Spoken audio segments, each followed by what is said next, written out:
தரீக்காவாதிகள் இதுக்கப்புறம் குறை சொல்கிற அளவுக்கு நாங்கள் நடக்கக்கூடாது, ஷரீஅத்தில் முற்றிலுமாக நாம் ஈடுபட வேண்டும். குறிப்பாக ஷாதிலியா தரீக்கா ஷரீஅத்திற்கு அப்பால் தான் தரீக்காங்கிறத மிக ஆணித்தனமாக நிரூபிக்கிறது.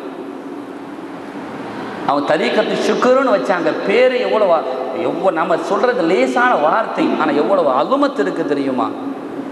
கண்மணி நாயகம் ஸல்லல்லாஹு அலைஹி வஸல்லம் அவர்கள் இரவெல்லாம் பாதங்கள் வீங்கும் அளவு நின்று வணங்கிய சமயத்தில், நாயகமே முன்பின் பாவமெல்லாம் மன்னிக்கப்பட்டதின் பின்னால் ஏன் இவ்வளவு சிரமம் எடுத்து வணங்குகிறீர்கள் என்று ஆருயிர் மனைவி ஆயிஷா சித்திகா ரலியல்லாஹு அன்ஹா கேட்ட சமயத்தில் கண்மணி நாயகம் சொன்ன வார்த்தை என்ன? அஃபலா அகூன அப்தன் ஷகூரா. ஆயிஷா, அல்லாஹ்வுக்கு நான் நன்றியுள்ள அடியானா இருக்க வேணாமான்னு கேட்டாங்கல்ல, அந்த நன்றியுள்ள தனமாக இருந்ததான் தரீக்காவில் இருக்காங்கிறது அடையாளம். அதனால தான் இதுக்கு பேர் தரீக்கத்து ஷுக்ருன்னு வச்சிருக்கு. தொழுகையை விட்டு போட்டு அல்லாஹ்ங்கிற திக்ருக்கு மாத்திரம் வருவேன்னு சொன்னால் அவன் தரீக்கத்து ஷுக்ரில் இல்லை, வெறும் தரீக்காவில் வந்திருக்கிறான். இந்த தரீக்கத்து ஷுக்ருக்குள்ளால் உங்களை இணைக்கணும்னு சொன்னால் அல்லாஹ்வுக்கு செய்கிற கடமையில் எந்த குறைபாடும் வைக்காதீங்க. அதை முடிச்சுட்டு ஹல்குகளுக்கு செய்கிற விஷயத்தில் எந்த பிரச்சனையும் வைக்காதீங்க. இப்போ தரீக்காவில் இருங்க. உங்களோட தரீக்காவில் நீங்கள் சொல்கிற ஒவ்வொரு லெஃபுலுக்கும் அல்லாஹ் கிட்ட மரியாதை. கண்ணியத்திற்குரிய அல்லாஹ்வின் நல்லடியார்களே, ஷாதிலி நாயகம் ரலியல்லாஹு அன்ஹு சொல்கிறாங்க, யா அல்லாஹ், யா ரப்பி, இறைவா, மதா குந்து அப்தன் ஷக்கூரா, நான் எப்போ உனக்கு நன்றியுள்ள அடியான ஆகுவேன் அப்படின்னு சொல்ல அல்லாஹ் கிட்ட கேட்குறாங்க, உனக்கு நான் எப்படி பரிபூர்ணமான நன்றியுள்ள அடியானாக ஆக வேண்டும் அப்படின்னு சொல்லும் பொழுது அல்லாஹுவின் புறம் இருந்து அசரீரி வருகிறது. அல்லாஹு சொல்கிறான், அல்லாஹு செஞ்சிருக்கக்கூடிய நியாமத்திலேயே உங்களை தவிர வேற யாருக்கு அதுபோல நியாமத்து செய்யலேன்னு உங்களுக்கு எப்போ என்ன வருதோ அப்போ தான் நீங்கள் முழுமையான நன்றி செலுத்திட்டீங்க அப்படின்னு அல்லாஹு சொன்னாங்க.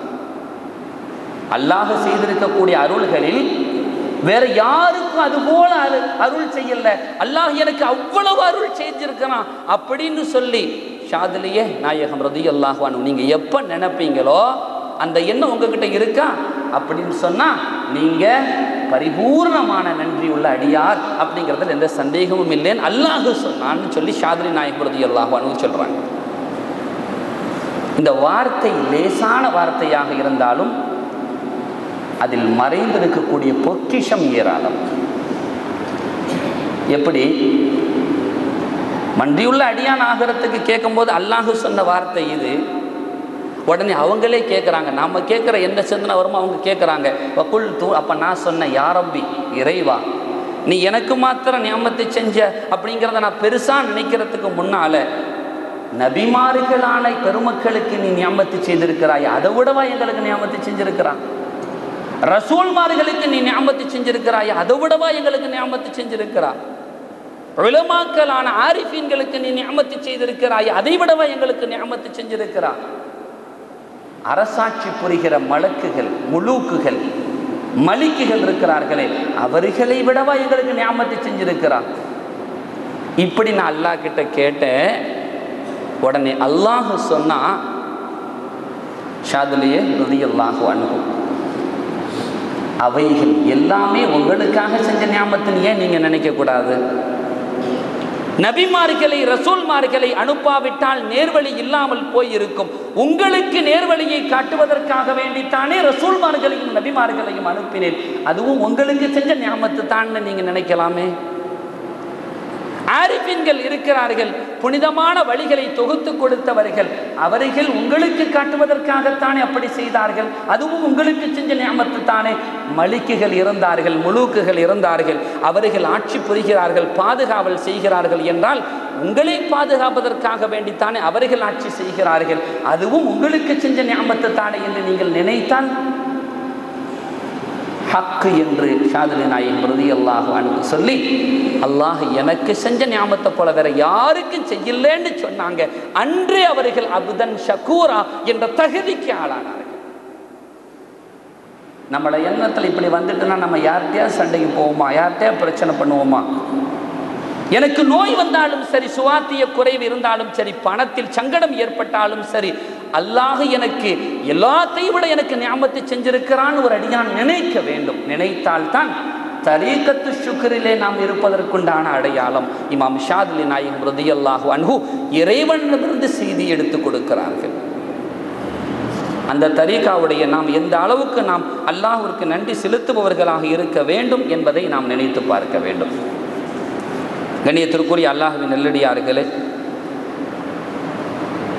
அவர்கள் சொல்லி காட்டுகிறார்கள், நான் அல்லாஹ் கிட்ட அவ்வளவு நெருக்கம் இபாதத்தின் மூலமாக. ஷரியத்தில் குறைபாடு இல்லைன்னா பார்த்துக்கங்களேன்.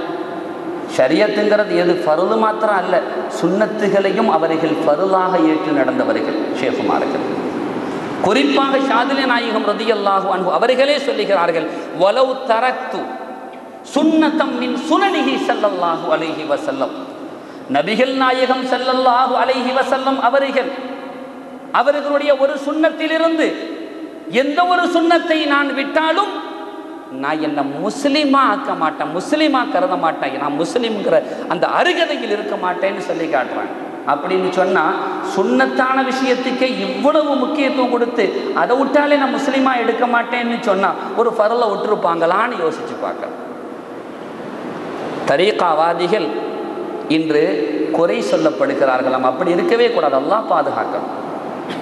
நம்மளால் நம்முடைய இயக்கத்துக்கு ஒரு கெட்ட பேர் வரக்கூடாது. நமது இல்லங்கள் எல்லாம் நமது இடங்கள் எல்லாம் பறிபோகிறதே காரணம் என்ன? இன்று ஒரு மறுமலர்ச்சி ஏற்பட்டிருக்கிறது. புனிதமான சீனன் கோட்டை என்பது ஷாதிலியாவுடைய கோட்டை என்று இன்று எடுத்த பெயர் அல்ல, ஷேகுமார்கள் நாவிலிருந்து பிறந்த பெயர். அவர்களுடைய துஆவால் முன்னேறிய ஊர் இது. எத்தனையோ தெருக்களுக்கு ஷேகுமார்களுடைய பெயரை வைத்து அலங்கரித்த ஊர். அந்த பெயருடைய பரக்கத்தால் அந்த தெருக்கள் பாதுகாக்கப்படுகிறது. ஷாதுலியா தரீகாவினுடைய எத்தனையோ ஜாவியாக்கள் நிறைந்திருக்கிறது, குவிந்திருக்கிறது.